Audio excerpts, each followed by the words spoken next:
Tech Cocktail Conversations, candid insights from startup founders, entrepreneurs, and thought leaders from around the globe.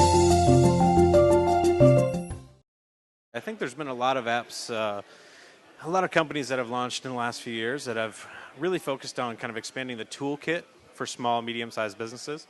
Things like discovery apps, rating apps, finding new places, exploring your town. But no one had really focused on loyalty. I think it's a space now that a lot of companies are entering. It's one that, Belly is focused on, obviously. We do digital loyalty programs for small businesses. And we make that our core focus, driving customers back to their favorite places. Just do it. I talk to so many people now that say they want to be entrepreneurs, I have an idea while they're working a full-time job or they're recruiting someone else to try and help them with it. And I think the step that most people that want to be entrepreneurs have struggle with is just taking the actual step. Being an entrepreneur is not like entering a job or starting a new career. It's something you either have or you don't, or the event is called Startup Life. It is a life. And so the best step you can take is just to get started. I was with Redbox before I went over to Lightbank and started Belly. At Redbox, I started there when I was very young. It was my second major startup. And so Redbox, when I started, was a small company in one city. Stayed there for about 4.5 years as they expanded across the nation. And I think, I tried over the course of those 4.5 years to stay very entrepreneurial in what became a large organization, working on new business, new projects, and honestly bouncing from department to department, trying to find a niche where I could, stay working on new things and keeping things fresh, being an entrepreneur. I knew I had to get back to something small, so I put in notice at Redbox, talked to the guys at Lightbank, pitched them an idea. They ended up giving me a chance, so that's where I am now.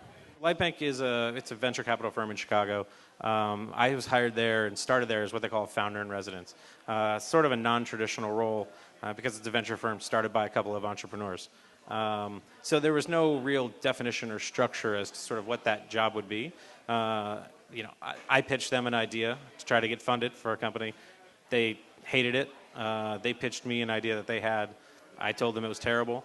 So we liked each other. They ended up hiring me, but they hired me to focus specifically on an industry, on a space. I think it's been a completely different experience being a founder in residence, starting a company as a founder in residence, having funding and having some mentorship, being in almost incubator-like environment.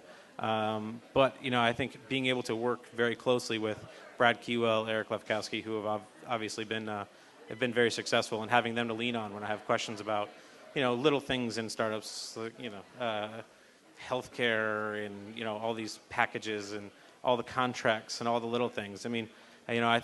Generally you can solve most of your problems as an entrepreneur by just pure hustle. It's some of those little technical things that I think really bog people down. I just bumped into Troy Heinekoff from Accelerate Labs over there, and he reminded me, hey Troy, he reminded me of a relatively embarrassing story. I was set up with him, introduced to him by a mentor of mine from Redbox, Mark Ackler. He was gracious enough to take lunch with me, and I went to lunch with Troy and pitched him on an idea that I had.